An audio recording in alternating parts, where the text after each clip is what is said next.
বিএনপিও তাদের জায়গা থেকেই আশা ছেড়ে দিয়েছিল যে তারা আর এই ফাইট ব্যাকটি করতে পারবে কিনা। তাদের চোখের সামনে শুধু ক্ষমতা নয়, বরং ওই লাশগুলো থাকার কথা ছিল, রক্তগুলো থাকার কথা ছিল, শহীদ পরিবার আহতদের হাহাকার থাকার কথা ছিল। আওয়ামী লীগ সরকার বসে থাকতো তাহলে এই নির্বাচনের চিন্তা কিন্তু তারা 2029-30 সালের দিকে করতো।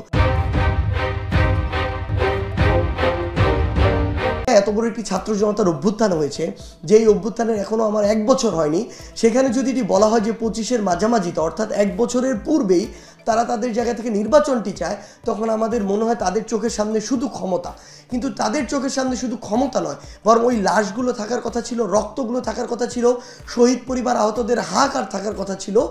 যেগুলো বা যার বিনিময়ে আজকে বাংলাদেশের এই অবস্থা, যার বিনিময়ে বিএনপি, জামায়াত থেকে শুরু করে অন্যান্য রাজনৈতিক দল এই স্বপ্নটা দেখছে এই ফ্যাসিস্ট আওয়ামী লীগ সরকার বসে থাকতো তাহলে এই নির্বাচনের চিন্তা কিন্তু তারা 2029-30 সালের দিকে করতো। যে বাংলাদেশের সকল রাজনৈতিক দল,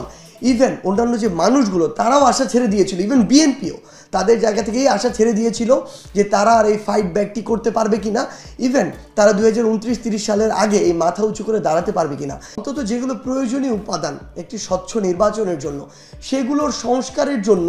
কোনোদিনও এই 25-এর মাঝামাঝি উপযুক্ত সময় হতে পারে না। যারা এটা বলে তাদের চোখের সামনে শুধু ক্ষমতা,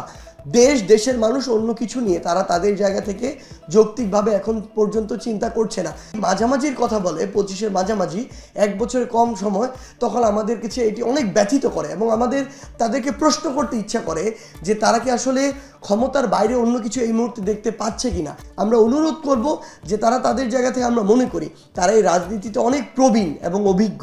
আমরা আমাদের জায়গা থেকে এটা প্রত্যাশা করব তারা সেই অভিজ্ঞতার আলোকে এই সামগ্রিক বিষয়টি